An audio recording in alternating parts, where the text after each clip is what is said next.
Hello everyone and welcome back to another episode of Animation Pilgrimage, where we watch every theatrically released animated film in order. I'm Tennille. And I'm Sean.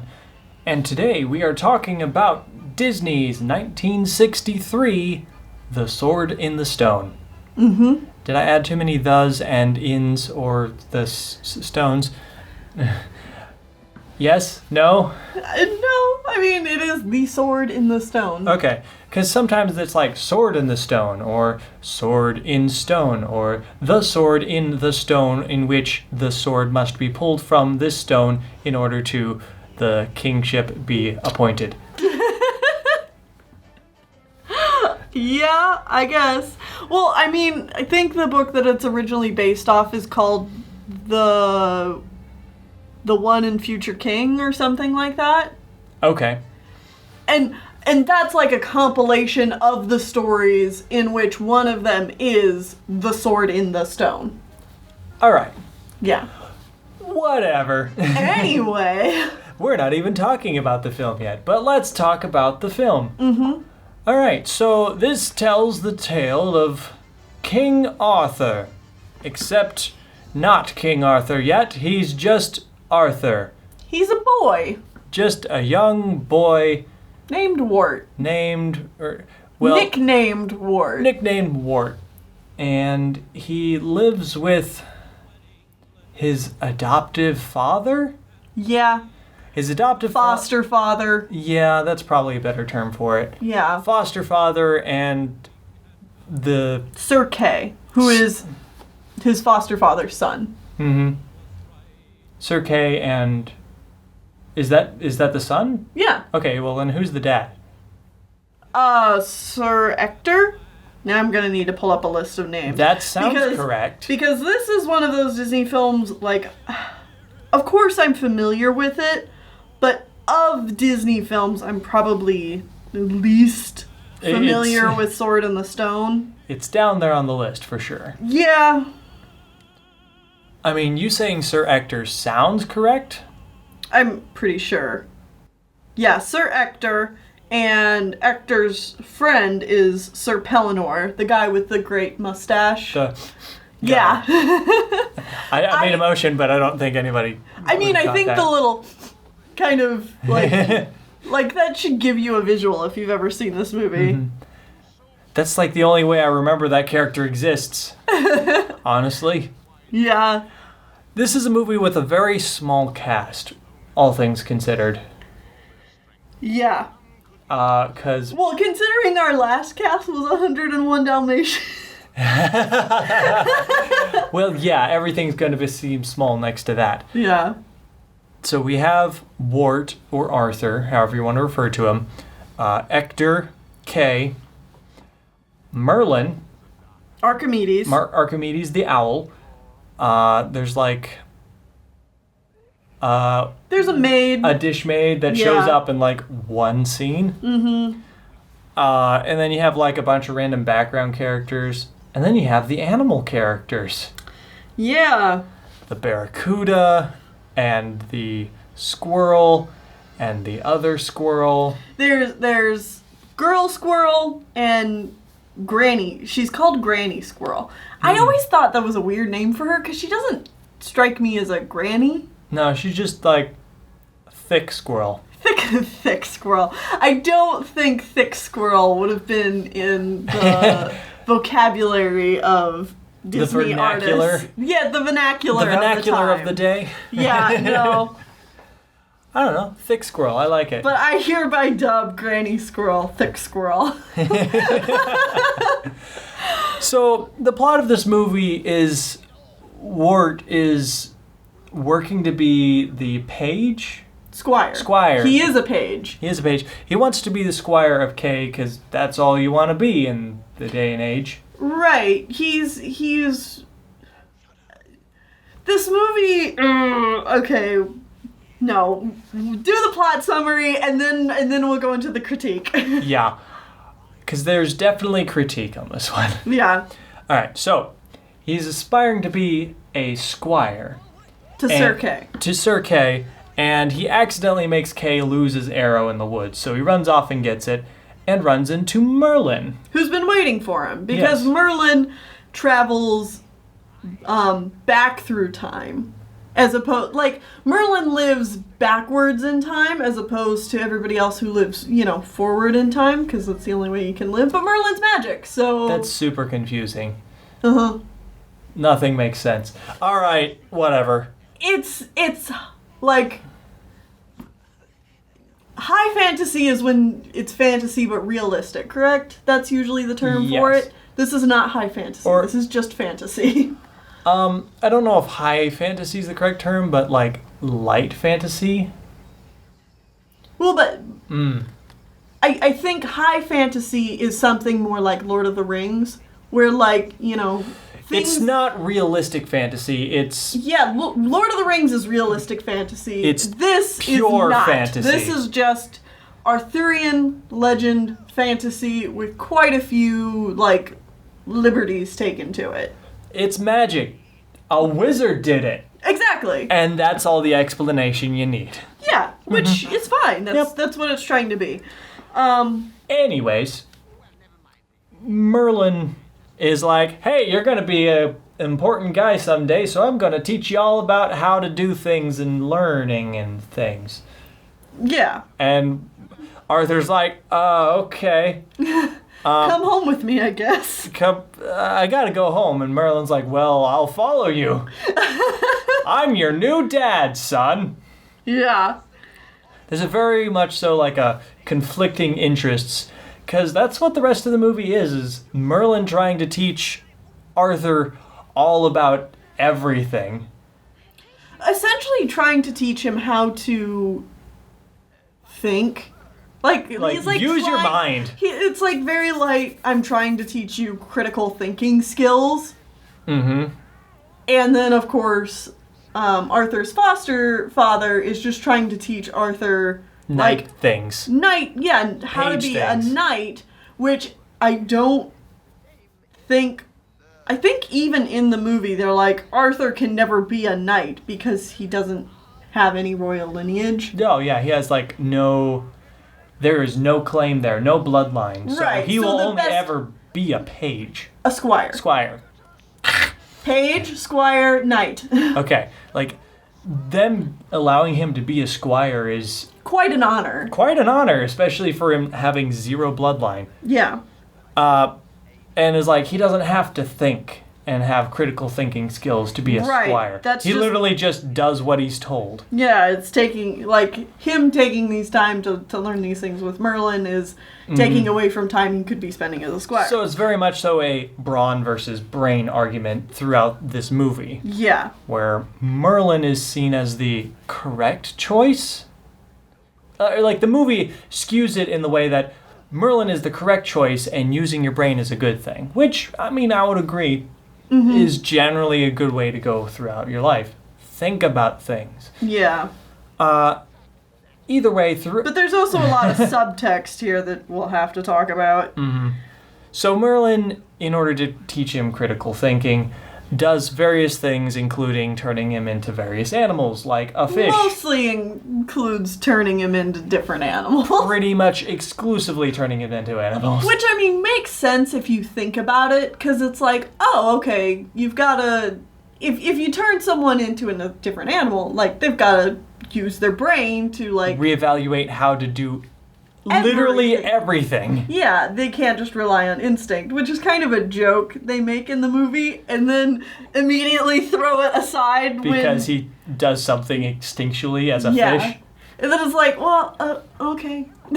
And Merlin's like, whatever. That's one of those things that in an earlier Disney movie, it would have been a gag that would have been cut because it would have broken the rules of the universe. Yeah. But here it's left movie in because doesn't it's a care. gag and this movie's trying so hard to be funny. Anyway, we're not talking about critique yet. We're just doing the summary. We can't help it. We can't help it. I know. We always include everything at the same time. Let's get through this. So he turns him into a fish, and then later he turns him into a Squirrel. squirrel, and then later he turns him into a bird. Yeah. And at some... Well, because he turns him into a bird. I think this is important because Archimedes has been fighting with Merlin this entire time about how to teach Arthur. Mm-hmm. And so Merlin's finally, like, fine, you're the teacher then. Yeah, so Archimedes starts to try and talk to him. The And then alphabet. they get into a conversation about flying, because of course Merlin's seen flying Airplanes. contraptions from the future. And Archimedes is like, ha! Man can't fly! And then so it just leads to Merlin turning Wart into a bird. Mm-hmm. And then there's like this big tournament that's coming up. That you skipped the climax. The true climax. Right. Okay, so Merlin screws things up by making an automated washing machine. That's not what I'm talking about. No? No. What's That the was climax? The wizard's duel. Oh, wow. How did I forget that? Because it's completely irrelevant in the movie. Anyway, we're not talking about criticism right now. Okay, yes. There is a wizard's duel. Because Merlin turns Wart into a bird, and so he flies away, and so he accidentally stumbles into Madame Mim's house. Who's a character we haven't even mentioned yet, because she's literally only for this one scene. Yeah. And so Madame Mim captures Arthur, and Archimedes finds him, and so he goes back to Merlin, then Merlin comes back to save Arthur, and then they have a wizard. Well, let's have a wizard's duel! Slap, slap. And so they have a duel where they turn into a bunch of different animals, and Madame Mim cheats the entire time pretty much, and Merlin wins by cheating less. By cheating after she's like super cheated. Mm-hmm. Yeah. It's like, you're still kind of cheating here, Merlin. Either way, he wins, and then they go back, and then they leave for a big tournament in town. London. Yeah. Camelot. Sure. And Who knows? But Arthur really wants to go to this tournament because it means that he's going to be Kay Squire. They're going to promote him from page to squire if he does well during this tournament. And Merlin's mad that he's wasting his time trying to be a squire when he's destined to be something better. And so Merlin's huffy, so he decides to go to 20th century Bermuda. Blast me to Bermuda! Probably one of the most iconic lines from the film. Which is sad. And then, so... Arthur's a dumb, forgets the sword in the inn, which is then locked, so then he has to find another sword. Because everybody's going to the tournament because they've decided that this tournament is going to be the one that decides the future king. Because there's no current king. Because at the beginning of the film, we set up that there's the sword in the anvil, and nobody's been able to pull it, so they're like, well, screw this, we can't go without a king much longer, we're falling into disarray and who knows what So we'll just have a tournament instead. So we'll just have a tournament instead. Clearly no one's worthy, so we'll figure it out by human means. Yeah, screw this sword. It's too persnickety. Mm-hmm. Let's have a duel. But... Wart pulls the sword. Yeah. People don't believe him. They put it back in. He's the only one that can pull it again, so he becomes king. Yeah. And then Merlin comes back and like, you're gonna do great things because you're king. And the movie ends. And then the movie ends. You might notice how we didn't really talk about how Wart feels about anything that happens in this movie. Because he has no say This in poor kid. anything that happens to him. This poor kid is strung along this entire film. And I never noticed how miserable he is as a kid. But like as an adult watching this, I'm just like, man. He gets zero choice. Yeah.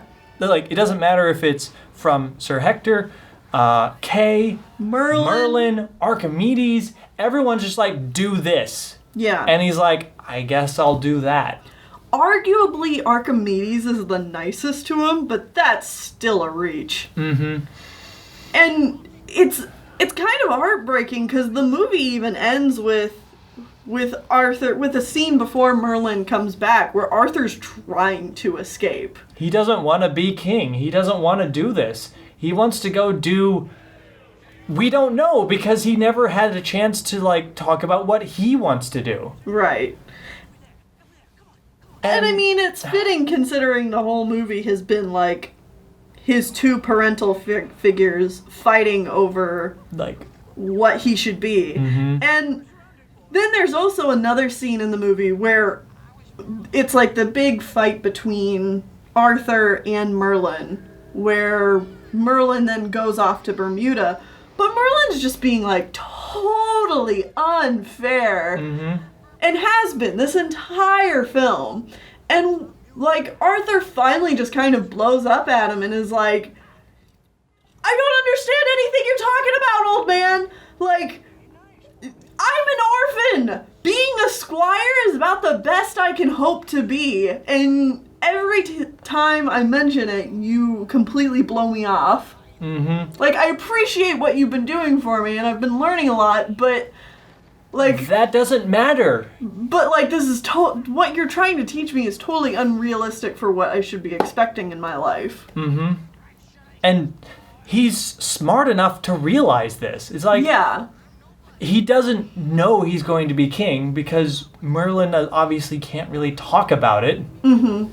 Because space-time continuum or something. Who knows? Yeah. Or Merlin's just an idiot and never actually brings up the fact. It's like, oh yeah, you're going to be king, so that's why I'm teaching you. Who knows?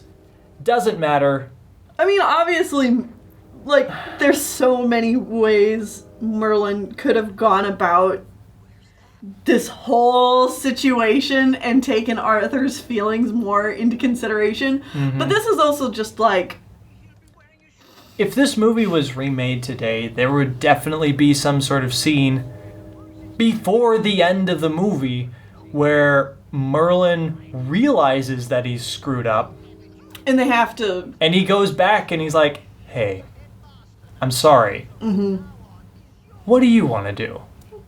Yeah. Or something. Well, and it would be so nice if at some point in this movie Arthur actually shows some kind of, like, ability for leadership. Mm-hmm. Or, you know, like so we see what Merlin sees in him. Or something. Because he's just the kid like a nothing kid. Yeah, the kid we see in this movie does not seem like he's going to turn into King Arthur, the brave, wise leader of all the Arthurian legends and... Which I think is also supposed to be played off as another joke. Mm-hmm. Like, he's the skinny, kind clumsy, of nothing kid. Like, he's actively shown to be very clumsy and, like, not smart and messes everything up all the time. Mm-hmm. Which, you know, it's like it's a growth thing, sure, but... Yeah, but it's like we never see... get to see any of that growth. We never get to see him have any kind of potential other than what Merlin tells us is his potential. I think the biggest issue I have with this movie, more than, like, Arthur having no control over his own life, is it doesn't feel like there's any stakes at all. The movie starts. Arthur's in the same position the whole way through, and then he's king. Mm-hmm. They try to set up some sort of climax, and, like, sure, he goes into, like, dangers every now and again, but it's... And the movie feels like it's ending where things should be starting. Like, it feels like the middle of the movie. Yeah, it's like, oh, he's king now, so now we're going to learn more about what he's going to do to become king, or, like, do as king. But no, the movie's just over. Mm-hmm. And that's not... Like, of course, it feels like a beginning, because it's the beginning of him being king. Mm-hmm. But there's just so many plot threads that don't really go anywhere. The Mim, like, Madam Mim showing up is completely... Madam Mim's a bad villain. Like, okay. I cannot grasp and explain how poor of a character I think this is. I think this is one of Disney's weakest characters, easily weakest villain. Yeah. Like, even other villains that are do-nothing villains are more... They stick with you better. Mm-hmm. Like, I'm thinking of, like, the most forgettable villain right now. The Horned King. From But the at Black least Cauldron. he's intimidating. Oh, yeah. He looks super cool and intimidating. We'll talk about it when we get to the review, but he does actually nothing. Like, quite literally, he does nothing for that entire film. But he's more interesting and intimidating and has a presence more than Madame Mim does. Mm-hmm. I forgot she was in the movie. Until she showed up, until it was her scene. Until it was her scene. And also, just now when we were doing the review, and you're like, you forgot the climax of the movie. I'm like, what climax? Yeah. Because I don't think of Mim as a character in this movie until someone pointed out.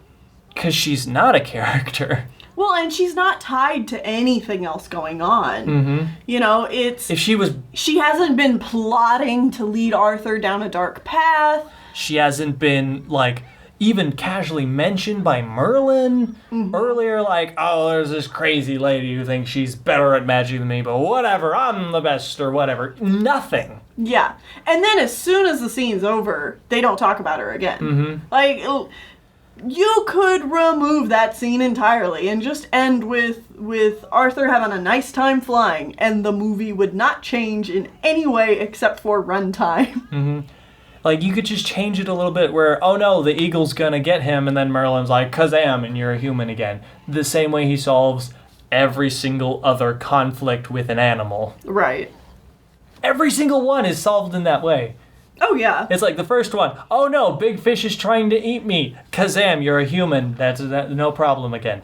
Oh no, this girl wants to... this girl squirrel wants... He's obsessed with you. Wants to sex me up. I was trying to be a bit more PG about it. That's what's going on here. Yeah. That's what it is. Yeah. Merlin just is like, sexual harassment's funny when it's not happening to me. Oh wait, it's happening to me. It's not funny anymore. Not that it ever was. Yeah. So, this movie is just very awkward because it was made in the 60s and it has so many bad messages, problems from that time period that have just lingered on and... It's sexual harassment, except it's funny because it's a woman doing it. Right. Is the joke.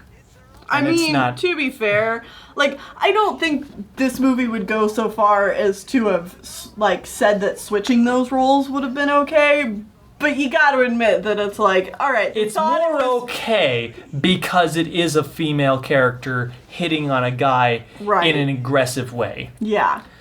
If it was a guy hitting on a girl in an aggressive way, then it would be... Then I don't think Disney would have done it. Exactly. So it's like, there's a bit of sexism going on there, for sure. Mm-hmm. So I don't know how to feel about that whole thing. Mm-hmm. And of course, there's the joke of the fat squirrel hitting on... The fat...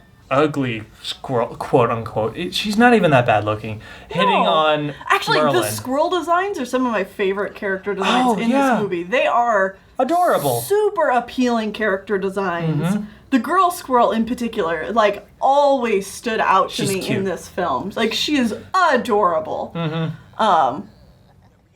And that's something we have to talk about is the character designs in this movie. Yep. Back to Madame Mim, though. Speaking of character designs, it's just not good. And I've seen while I was researching this one, I've seen the artists defend this design, because even Walt apparently went to the artist and he says, well, why don't you make her more of like a tall, dark hair, imposing figure? And the artists were like, we've done that a million times before. I want to do something different. And, you know, it's like, she's got to be crazy the same way Merlin's crazy. And I get that. But it's not a good character design. Clashing colors is not a good idea. Well, I don't like her character design because I don't like how uniform everything is. It's very, like, it's a very round design and a very not round movie. Yeah. And she's got, like, these round, pudgy feet that are... gnomish. That are not too big, but not too small. Like, everything about her is too normal-sized. Except for the fact that she's short. It's kind of short, yeah.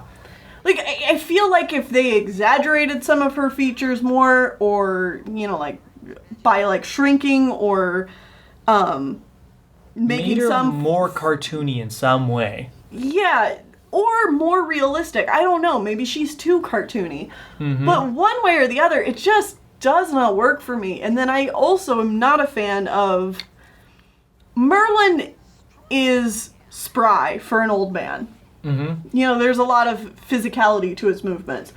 But her movements are way over the top. She's constantly just, like, cartwheeling and, like, jumping and prancing all the time. And she's supposedly, like, we don't really get her age, but you're to assume that she's around the same age as Merlin. Mm-hmm. Maybe a bit younger, but she's really old. Yeah, but the animation of her physicality just always bothers me, because it's too much. It's too much, man.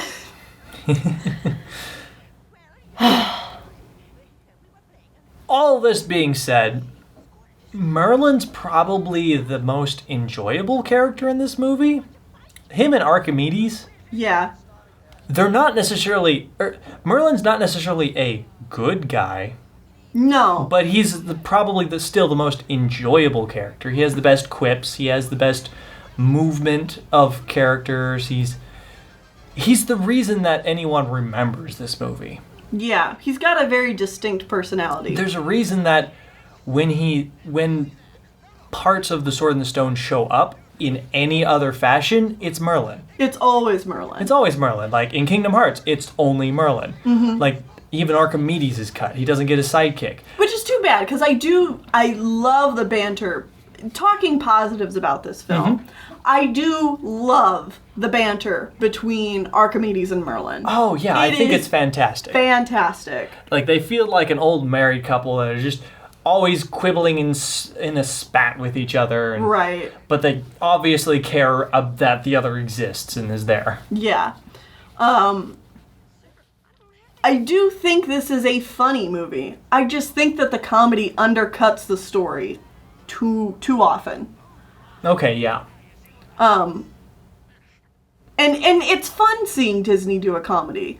But I think also another part where this fails is a lot of the comedy comes through the expense.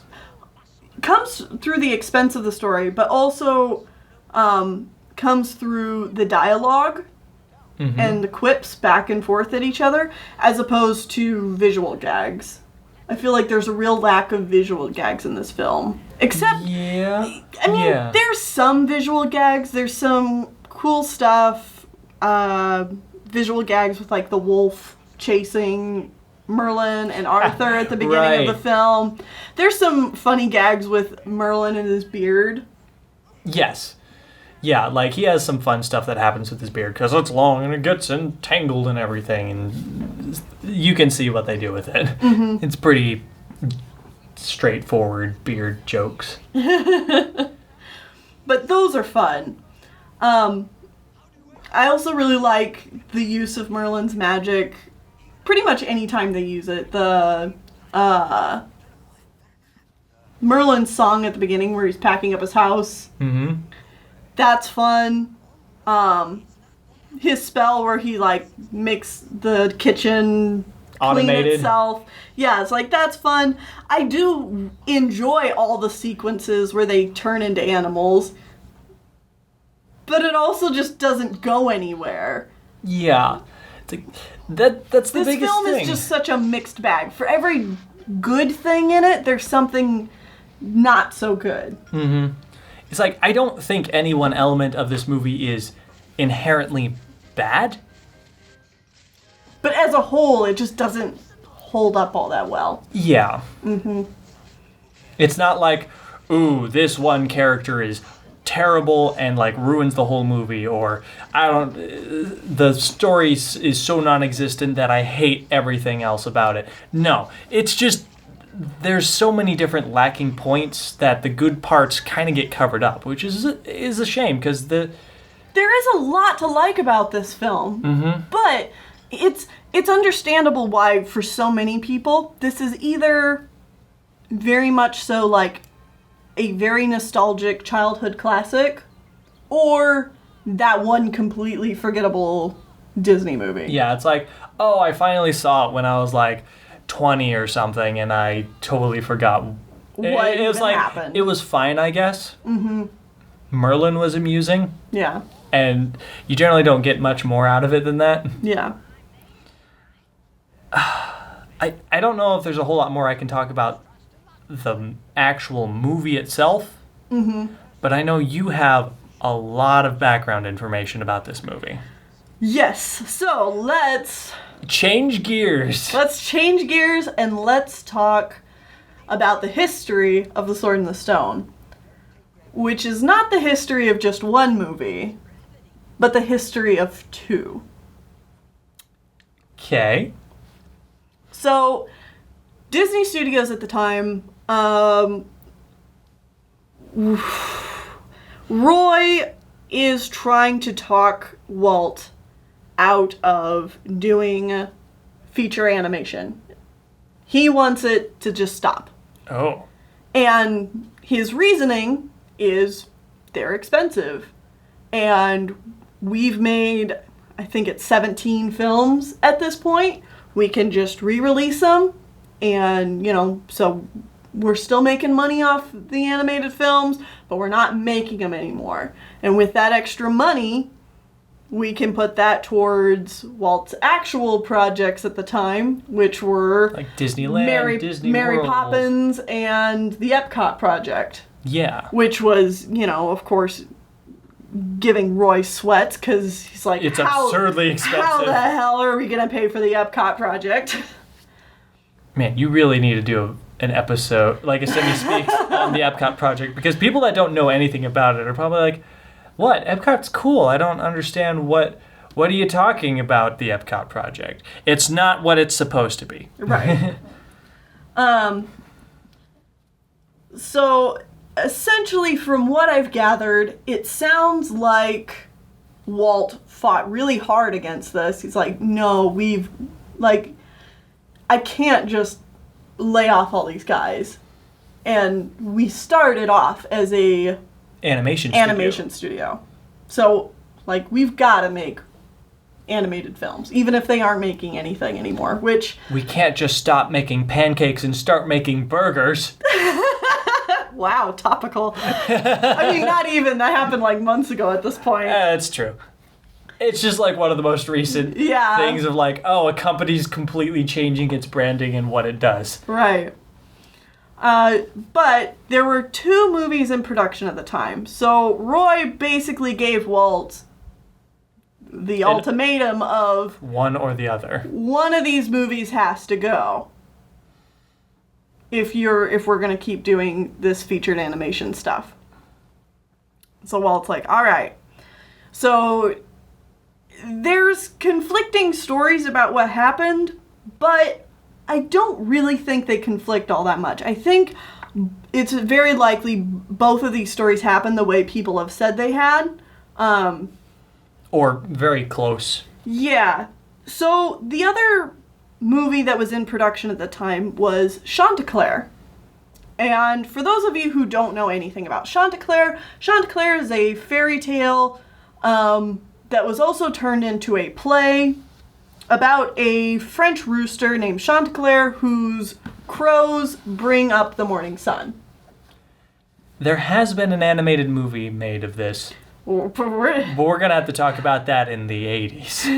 Or is it the 90s? It's the 90s. 90s, okay. And it's not by Disney. No. Let's get back to this. But, so Chanticleer was being worked on by Mark Davis, Ken Anderson, Milt Kahl, Wooly Reitherman, and a bunch of other guys. Mm-hmm. So, like, a good portion of the 9 old men. And, like, the top guys at Disney. Mm-hmm.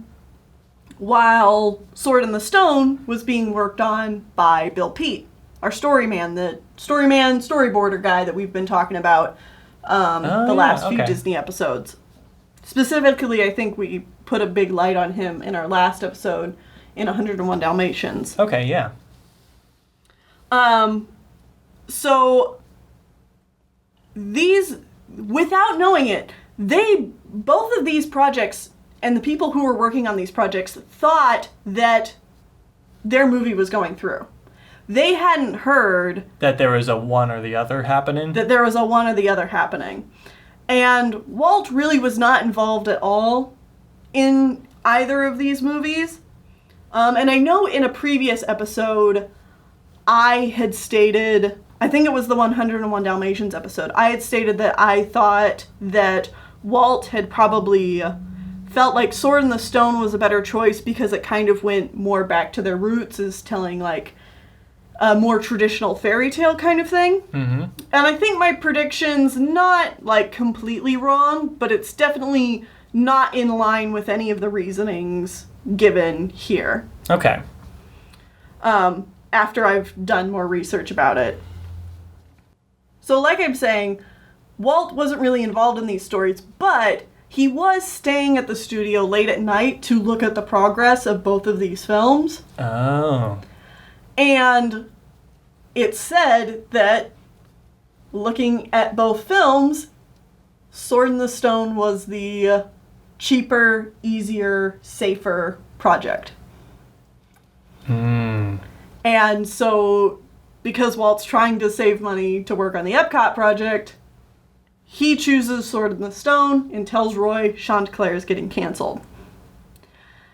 He still has not told his artists that this is the case, though. So the artists and the team working on Chanticleer get it prepped and ready to pitch to Walt so that it can officially start going into production instead of just being in pre-production. Mm-hmm. And from accounts from them, they say that they knew it was doomed as soon as they entered the storyboard meeting, because Walt wasn't sitting in the front. He was sitting way in the back, which he never does for story meetings. And instead, a whole bunch of Roy's guys, Roy's like executive businessmen people, were sitting in the front. And they start pitching their story, and not like a minute in, somebody says something like, "You can't make people fall in love with a rooster." And they're like, well, shit.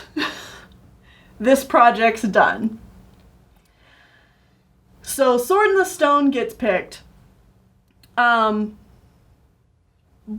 on the other side of things, Bill Peet's been working on Sword in the Stone, and he starts getting the heat from all these other guys about what's happened to Chanticleer. Mm-hmm. Because, I mean, they don't know all this background stuff that's been happening about Walt choosing one or the other. So they think that the other guys, like... They think that Bill Peet's been pressuring Walt to push Sword in the Stone. Okay. And so now there's bad blood. Yeah, now there's bad blood. And Milk Call is, according to stories, Milk Call's furious with Bill Peet.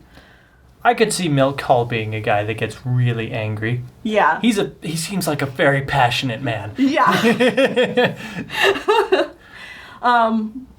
And Bill Peet saw this as everyone hating to admit that his film was the better one.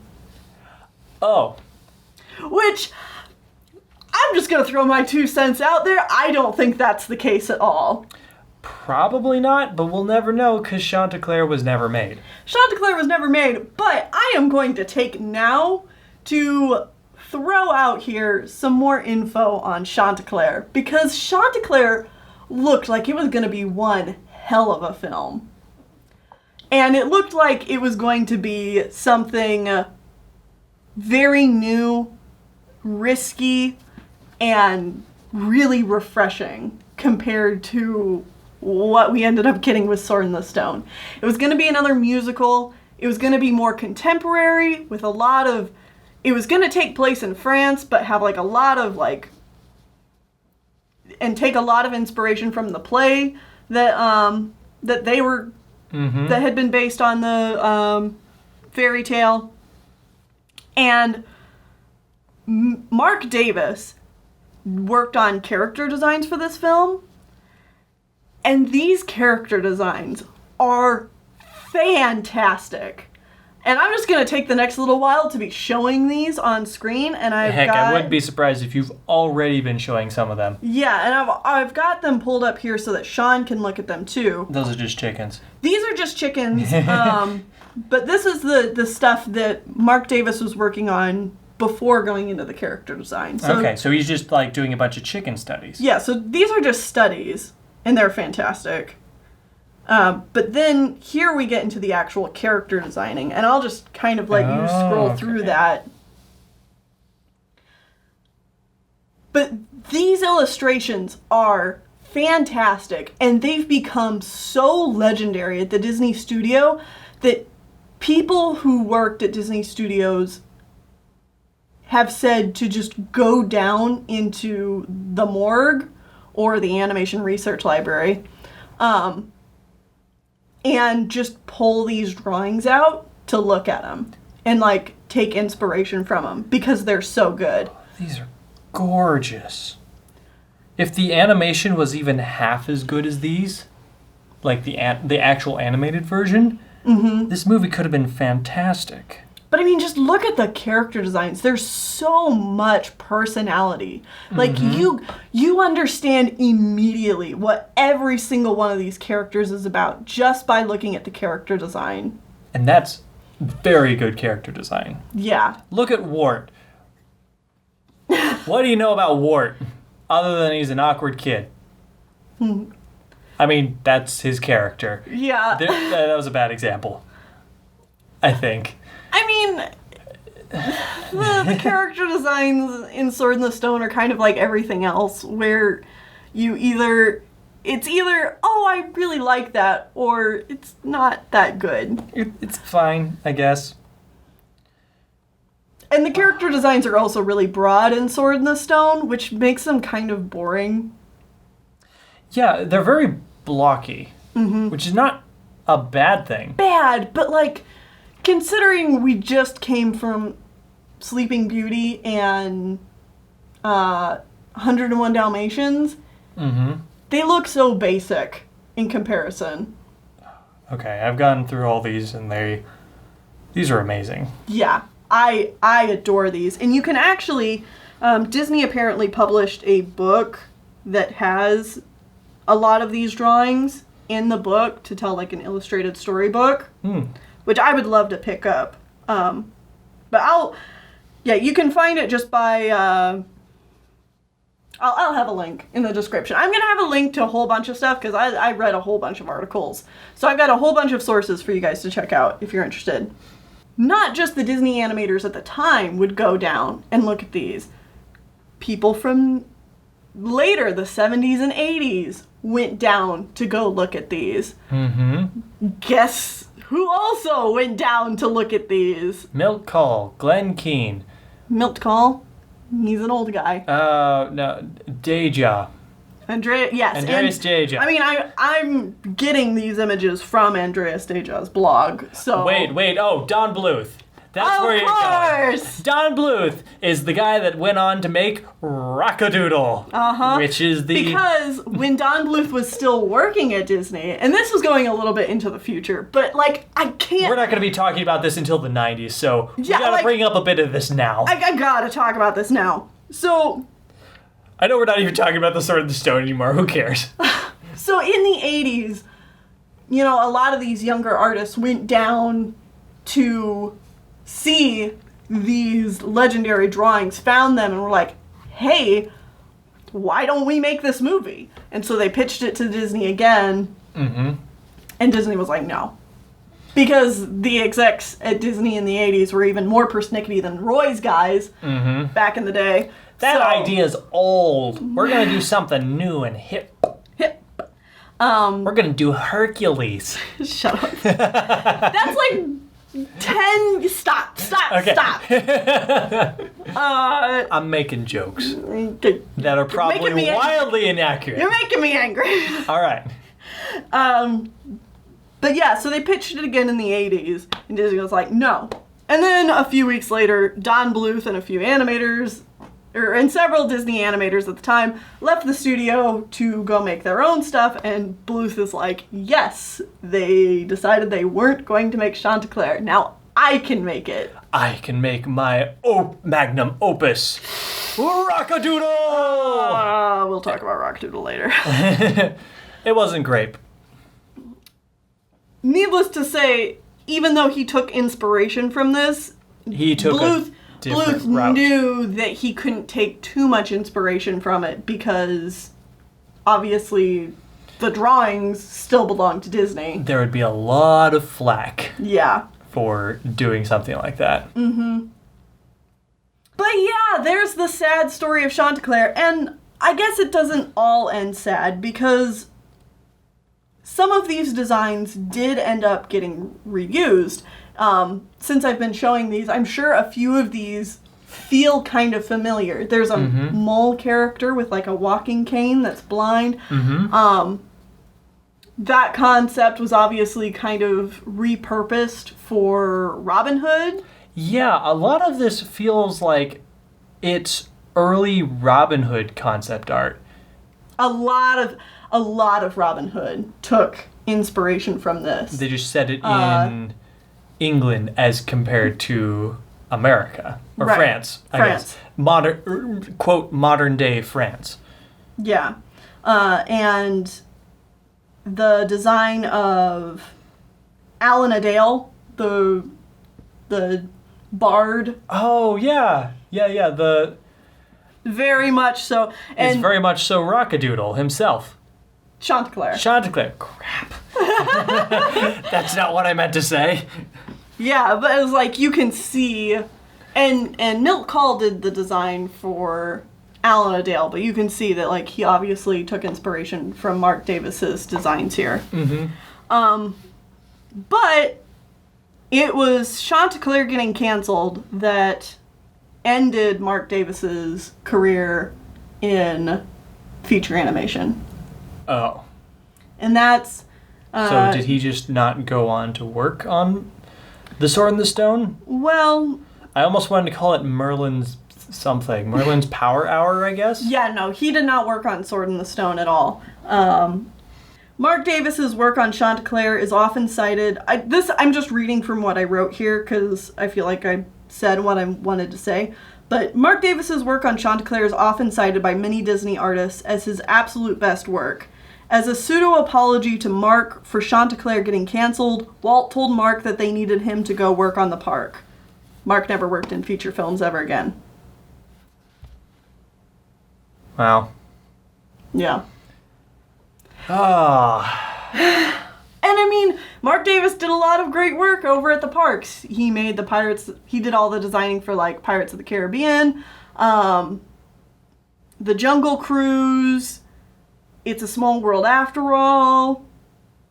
A lot of the... Haunted Mansion. A lot of those really early, well-known... Iconic rides. Yeah. Huh. And even did a ride that you haven't seen, but it's called America Sings. Okay. Oh, and he also worked on the Carousel of Progress and the Lincoln. So he did a lot of like animatronic stuff. Because like all of those involve animatronics in some fashion. The Country Bear Jamboree as well. Oh, great. Yeah. But in America Sings, there's a whole flock of chickens and stuff that are animatronics in that show. Okay. That are basically taken from his designs for Chanticleer. It's like, I need to do these chickens. Yeah. They have to exist. Yeah. Oh, man. Yeah. Oh, and... Okay, so now let's go back to Sword in the Stone. Transferring back to Sword in the Stone. Because we haven't even talked about all the interesting things that happened during Sword in the Stone yet. Heck. It's just like, we're not talking about The Sword in the Stone anymore. We're talking about this other movie that never existed. Yeah. But going back to Bill Pete and working on Sword in the Stone, I read this really interesting interview with Bill Pete after he was done working at Disney, and he talked about like his whole career at Disney. It's really interesting. There's a link down in the description. It's like 2 pages long. Cool stuff. Read it if you would find that interesting. But like I said, Bill saw this as like everyone kind of turning against him and felt like, hey, we're all competing for Walt's attention here. I just had the better pitch, so get over it. Which obviously they did not feel the same way, and I can't say I feel the same way either. But some more positive, interesting things about this film is that Bill Pete based Merlin's designs and characteristics on Walt. I can see that. I can very easily see that. Yeah, and one of the biggest characteristics that always gets pointed out is Merlin's nose. It's like, that's Walt's nose. Yep. Did Yen Sid have Walt's nose as well? Mm-hmm. That's why they always get confused. Like, for the inexperienced Disney viewer, Yen Sid and Merlin are probably just, like, the same character to a lot of people. They are very similar. It's the big blue wizard guy. Yeah. Except one's got scary eyes. One's got freaking intimidating eyes and doesn't talk, and the other one's a bumbling, funny oaf. Yeah. It's like the difference between like a younger, more intense Walt and then like grumpy, but hard to work with older Walt. Yeah. And then Bill Pete also said that he viewed himself as Archimedes, constantly bickering with Walt, because according to a lot of people at Disney, Bill Pete and Walt fought constantly, and they both had giant egos. I can see this. And thought that they were the better storymen of the two. So that was amusing to read about. But another interesting admission is that Bill Pete said that Bill Pete and most of all the animators that worked on Sword of the Stone admit to the story being light, but many of them often state that it was a necessary change from the original source material to help make the film stand out. I think that's a nice way of putting it. Yeah.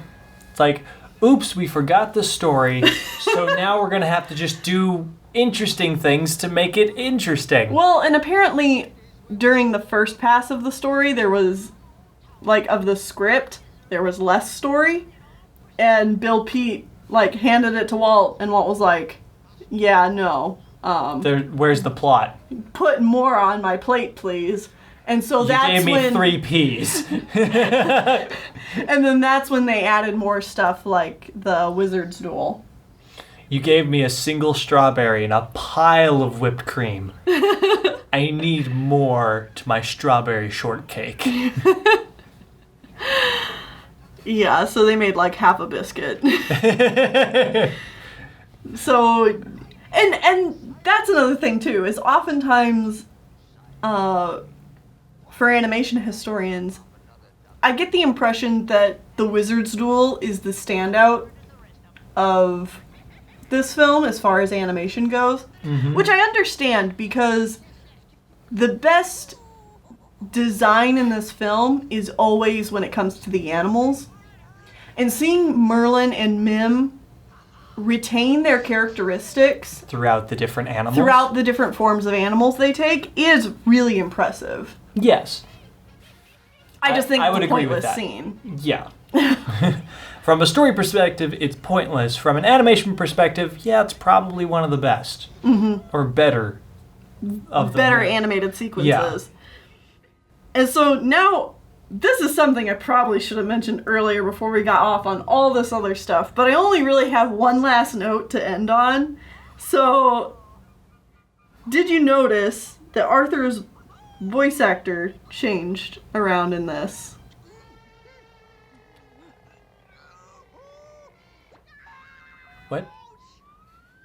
In fact, it changed multiple times. It did? Arthur has not one, not two, but three voice actors throughout this film. Sometimes all three of them saying lines in the same scene. Maybe that's why I didn't notice. Because they're so intermingled, it's difficult to tell that it's different people and not just the same guy doing wildly different reads. And he also doesn't talk much. He doesn't. He doesn't talk much. Why? Ricky Sorensen went through puberty through mid-production. And that was the original voice of Arthur that they had cast. Is that why he squeaks every now and again? I guess. But Willie Reitherman pulled in his sons, Richard and Robert, to finish voice acting the lines he couldn't do. Interesting. Yeah. That's super weird. Yeah. And I never would have expected that. I find it odd that Wooly pulled in, like, two of his sons. Like, could one not do it? Maybe the one just read a certain line better? Yeah, I don't know. That's weird. The whole production of this seems like it was just an unpleasant mess. And of course, that's just me, reading into things. But, like, nothing I hear about the production of this film is ever... Like, oh, it was amazing. I loved working on this movie. It was the best experience of my life. I mean, none of the Disney animators are usually that positive. But there's usually at least something like, oh man, so-and-so's work on X character or on this thing was, like... top notch. Yeah, some of their best work. Like, nobody ever says that about this movie. No, it's like, if specifically asked about the movie, you're like, oh yeah, I think so-and-so did a good job on this, or something like that. But it doesn't seem like a movie that most people are just jumping at the bit to, like... I need to tell you about this movie and the amazing animation of the duck. There's no duck in this movie. I don't know. Maybe there is. Maybe it was from the other movie and it got cut because someone's like, I'm doing a duck for Chanticleer. And everyone's like, we're not doing Chanticleer. And then I'll sneak it into the Sword in the Stone. And then they played the movie like, wait, what's this cartoon duck doing here? Get it out. They're like, no! Chanticleer will live on! Dang it. I like how it's a duck and not a chicken. A chicken. Oh, man. Headcanon conceived.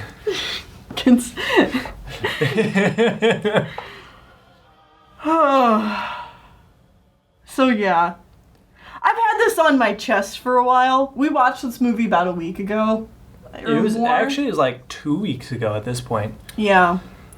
And I knew there was a lot of this stuff that I wanted to talk about, but of course I try not to share it with Sean before we go into a review. So you can shock and surprise me with 3 voice actors. Yeah, exactly. So I've just been like... seething stewing under the surface of like, oh my gosh, I've got all this stuff to tell you. Mm-hmm. But what a mess. Mm-hmm. I don't know how to feel about this movie in the end. I will say that as a kid, I mentioned before, like, this was never high on my list. Mm-hmm. I don't even think I watched it until, I was a little bit older. Maybe like 9 or 10. Okay. But I always kind of thought that this film happened after Walt died. And so, like, it excused its poor pacing and, like, the kind of weird elements about it. Like, when I was younger, I was like, oh, well, yeah, that movie came out right about when Walt died. So, like, of course, things were weird. But knowing that it came out before Walt died, it's just like, oh, it came out right after 101 Dalmatians? Really? Oh, that just makes this problem seem much worse. Yeah, And then knowing that Jungle Book came after it, too, it's like, but that movie's good. So it's like... What happened here? Yeah. And yet again, I don't think that this is a bad film. I just think that it's... mediocre. It's surprisingly mediocre. Especially for a Disney movie. Right. That's not like one of the wartime films. Mm-hmm. If it had actually came out during the dark age of Disney, like if it came out after Jungle Book, like I thought it had, I would even say that it's a good film for when it came out. Mm-hmm. I mean, yeah, there's a shift in quality. Definite shift in quality. But we should probably talk about that more once it finally comes up. Mm-hmm. You ready to say what we're going to be watching next week? Yeah. Sure. So next week, we are already done with 1963, and we're on to 1964, and we are watching Of Stars and Men from the USA. Oh yeah, I know nothing about this film. Same. I don't even know what company made it. We'll find out, as will you, next week. Yeah, so see y'all then.